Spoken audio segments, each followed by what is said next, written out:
Hello everyone, welcome to the channel Social Science with Dipankar. Today the topic that we are going to discuss is visualizing the nation.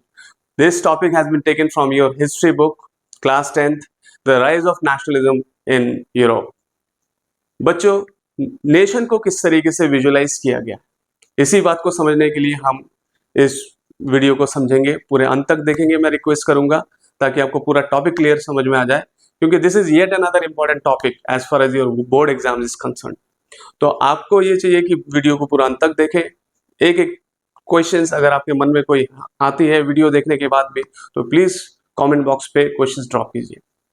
Visualising the nation basically क्या है कि जिसमें हम अपने जो abstract idea of nation और nationalism है उसको कैसे हम एक्सप्रेस करते हैं।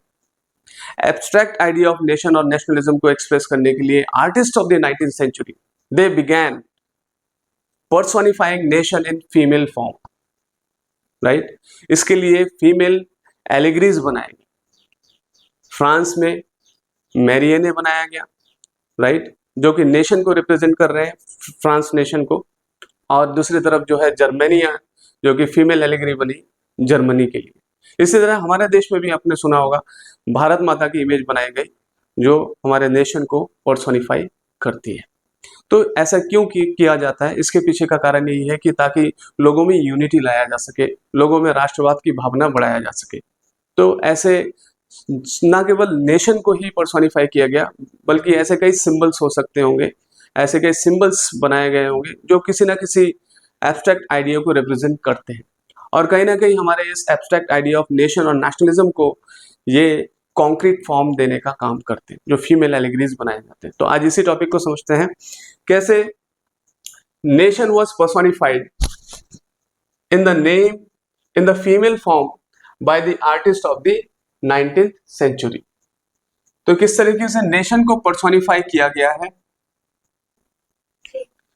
नेशन को किस तरीके से पर्सोनिफाई किया गया है, आप देख सकते हैं कि नेशन एक ह्यूमन बीइंग के तौर पे देखा गया, ठीक है। नेशन को एक ह्यूमन बीइंग के तौर पे, खासतौर पे फीमेल फॉर्म में इनको दर्शाया गया, ठीक है, by the artist of the 19th century Europe. और इसमें आप देखेंगे किस तरह से फीमेल एलिगरीज वर इन्वेंटेड, और भी दूसरे चीजों के लिए, जैसे नेशन के लिए तो है ही, रिपब्लिक के लिए लिबर्टी, जस्टिस और इस तरह के जो एब्स्ट्रैक्ट आइडियाज हैं उनको भी दर्शाने के लिए फीमेल एलिगरीज बनाए गए। जब हम बात करते हैं नेशन को पर्सोनिफाई किया जाता है एक फीमेल फॉर्म के रूप में, तो ये कोई रियल वुमेन नहीं है या कोई वुमेन रियल लाइफ नहीं है, एक इमेजिनेशन है आर्टिस्ट के द्वारा, ताकि लोगों में यूनिटी लाया जा सके, लोगों के अंदर राष्ट्रवाद की भावना बढ़ाई जा सके, ठीक है। अब आप ये देखेंगे कि फ्रांस में जो idea of people's nation was named Marianne, जिस तरह से अभी मैंने अभी थोड़ी देर पहले आपसे जिक्र किया था कि मैरियने नाम रखा गया। She was characterised by the ideas of liberty and republic, ठीक है। और ऐसे सिंबल्स यूज किए गए, द रेड कैप आपको ध्यान होगा, जो red Phrygian cap which is worn upon becoming free. जब फ्री होते हैं तो रेड फिजियन कैप पहना जाता था। तो फ्रेंच रिवॉल्यूशन के दौरान भी ये रेड फिजियन कैप पहना गया। जब बेस्टिल पे अटैक किया गया था, बेस्टिल पे अटैक करने से पहले लोगों ने जो है रेड कैप पहनकर बेस्टिल पे अटैक करना उन्होंने वहां से स्टार्ट किया, राइट। द ट्राई कलर, जो फ्रांस का नेशनल फ्लैग है, which is actually a vertical band of 3 colors, right?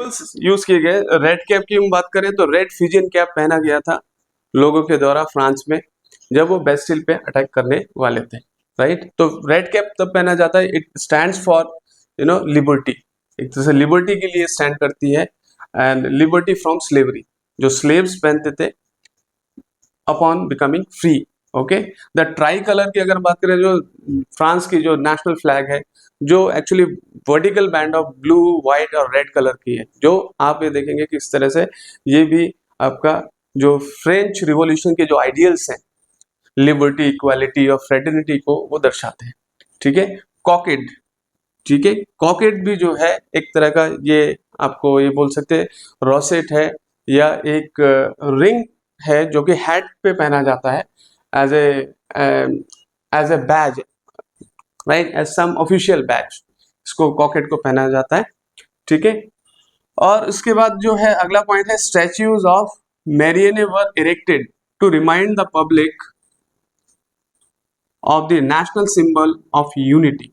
तो यही बात मैं शुरू से बता रहा था कि किस तरह से नेशनल सिंबल यूनिटी को दिखाने के लिए और लोग किस तरीके से आइडेंटिफाई करें, ठीक है, नेशन को किस तरीके से आइडेंटिफाई करें, किस तरह से अपने आप को नेशन से जोड़े, ठीक है।